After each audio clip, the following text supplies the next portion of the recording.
Totalcar erőmérő következő autója, ez a gyönyörű állapotú Toyota Celica 2000-es GT 1986-ból.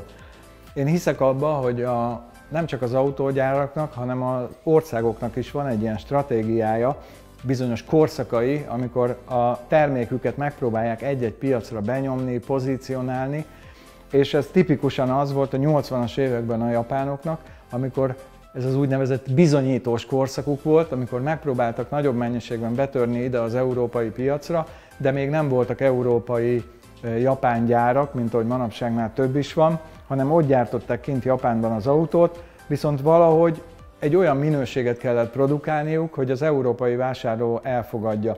Ugye a korábbi korszakokban próbálták másolni az európaiakat, átküldtek mérnököket, versenyeken papírral, ceruzával rajzolgatták az autókat. Később ez kicsit megváltozott, saját ötleteik voltak, és a 80-as évekre eljutottak oda, hogy igazi technikai érdekességeket tudtak produkálni. Ez a Celica az első kerékhajtásos változat, a korábbi modell még hosszmotoros hátsó kerékhajtású volt, nagy újdonság volt ez akkor a Toyotánál. Manapság egyre elfogytak ezek az autók, ugye összetörtek, elrohadtak, sajnos a korrózió nagy ellensége volt, ez egy nagyon szép állapotban megmaradt, kicsit több mint 200 000 kilométert futott példány. Nagyon kíváncsiak vagyunk, hogy ez a 150 lóerős motor ebben a 2000-es GT modellben mennyit tud most. Ennek az autónak az a különlegessége, hogy az egész előélete ismert. Én a harmadik tulajdonosa vagyok még itt az országban, mióta bejött. Már 10 éve van meg nekem. Az első 4 évben napi használatban tartottam. Igazából volt nyáron olyan hónap, hogy 5000 kilométert mentünk vele Európa útjain, és ugyanabban az évben még 2-szer voltam vele a Szlovákia ringen. Megmutattad nekem a szervizfüzetet, amin itt viccelődtünk, hogy kajajegyet adtak az autóhoz, de ez tényleg a korabeli szervizfüzete, service check, és bele vannak írva a szervizek, az leesett, de nagyon érdekes, én sem láttam még ilyet, de tök jól néz ki, amit ugye elvégeztek szerviz, az le van tépve, nagyon jól néz ki. Az állapotot tükrözi azt, hogy karban tartották. Ez a másik papír, amit az előbb eldobtam, ez meg a egy alkalomra szóló forgalmi engedélye, amikor a vámhivatalba elvitték vámoltatni az autót annak idején. Igen, ennek az autónak az a különlegessége, hogy az egész előélete ismert. Én jó pár évvel ezelőtt még egy levelet is írtam a legelső tulajnak, mert benne van a címe, aki végül is egy olasz úriember, aki Svájcban él. Jellemző ugye az olasz mentalitásra, hogy 4 év múlva hívott fel, hogy megkapta a levelet, és egy nagyon jót beszélgettünk, és az utána lévő tulajdonosokat is ugye mind ismerem. Egyébként ez soha nem volt molesztálva, se a kipufogó, se béregszűrő, ez teljesen gyári, a motor is teljesen bontatlan. És mit vársz tőle? 150 lóerőből mi lesz? Hát csodák sajnos nincsenek, szerintem most sem lesznek.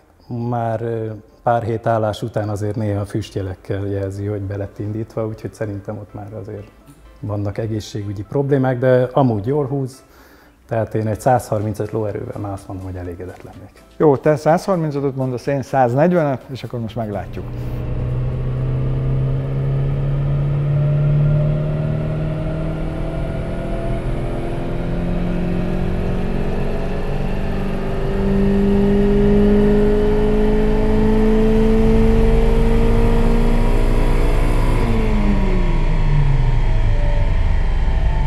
Kicsit csalódottan állunk itt a monitor előtt, mert bár gyönyörű a Celica, de a 150 lóerőből 130-at tudott produkálni. Ez a rossz hír. A jó hír az, hogy nagyon szépek a görbék, és azért akárhogy is nézzük, ez a motor nyomatékos, mert 2000-nél már 150 Nm körül ott van a nyomaték, alig alatta, és nagyon szép a teljesítmény görbéje. Felhívnám a figyelmet erre a részre, ugye 5000-től a leszabályzási fordulatszámig 7000-ig, ez egy nagyon lapos púp, mindvégig valahol 120 lóerő fölött van a teljesítmény, meg ez az egész motor, a nyomaték görbéje is itt a 4000 után kezd púposodni, ez egy ilyen elég forgós, fölülre hangolt motor. Nagyon szép hangja is volt a mérésnél, egyébként nincs okunk feltételezni, hogy bármi probléma lenne. Az autó attól még nagyon jó, nagyon szeretem továbbra is. Hát maximum a motor nem marad bontatlan mindörökre. Igen, most már itt kaptál néhány árajánlatot, hogy megvennénk tőled, ha már ilyen keveset produkált. Köszönöm szépen, hogy elhoztad. Én is köszönöm szépen. A Totalcar erőmérő következő autója megint egy 500 lóerő fölötti V8-as turbomotor, Audi S8 plusz, ha minden igaz, 605 lóerő. Kíváncsian várjuk a mérést. Ha ti is kíváncsiak vagytok, iratkozzatok fel a YouTube csatornánkra, mert még sok érdekes autó jön.